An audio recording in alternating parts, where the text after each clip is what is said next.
இல்லை அதிமுகவோட ட்ரை பண்ணலாம். அதிமுகவோட ட்ரை பண்ண என்ன ஆபத்து இருக்குது அப்படின்னா, ஊழல் கட்சின்னு சொல்லியிருக்காரு, விமர்சனம் பண்ணியிருக்காரு. திரு செங்கோட்டையன் என்ன செய்வார், திரு இபிஎஸ்க்கு என்ன பதவி கொடுப்பீங்க, இபிஎஸ் எல்லாம் மற்றவங்களுக்கு கொடுக்க முடியாது அப்படி ஒரு. ஆனால் ஸ்டெபிலிட்டி கவர்மெண்ட் வந்தோம் 2 பேரும் உள்ள வந்தாங்கன்னா நீங்கள் வந்து 2026 இல்லை 2029 பிரச்சனை கிடையாது வந்துடும். 2 பேரும் சேர்ந்துட்டு ஆளுக்கு 25 10 15 வச்சுக்கோங்க, இல்லை 20 வச்சுக்கோங்க, ஏதோ ஒரு கணக்கில் போட்டாங்கன்னா ஹாப்பியாக வந்துடலாம்.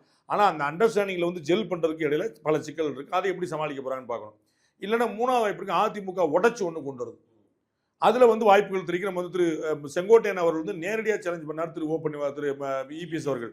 அப்போ அந்த இடத்துல வந்து திரு செங்கோட்டையனுக்கு ஒரு ஈகோ இருக்கலாம். நாம வந்து ஒரு ராஜதந்திரின்னு காட்டணும், நான் எம்ஜிஆர்ட்ட வேலை பார்த்தேன், ஜெயலலிதாட்ட வேலை பார்த்தேன். வரணுமே சார், வருவாங்களாம் எனக்கு தெரியாதுங்க. நான் முயற்சி நடக்கும்னு சொல்றேன். நீங்க ப்ராபபிலிட்டி என்ன, காங்கிரஸே போகுமான்னு தெரியாதே. விடுதலை சிறுத்தைகள் திரு வைகோ அவர்கள் பேட்டி கொடுக்குறார் அண்ணாரி வளத்தில், இன்னைக்கு தெளிவா இங்கிருந்து யாரும் அசைய மாட்டார்கள் அப்படின்றார்.